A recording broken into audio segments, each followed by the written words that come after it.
Another update for you on our utility room project, utility space project, I suppose.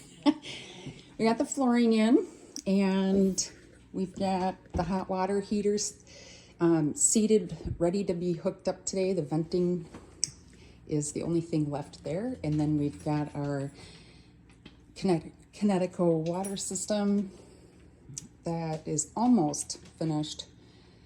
We need to put the filters on over here, but other than that, it's looking pretty good in here.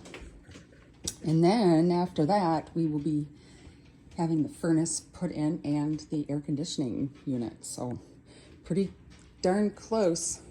Lots of hard work in this project.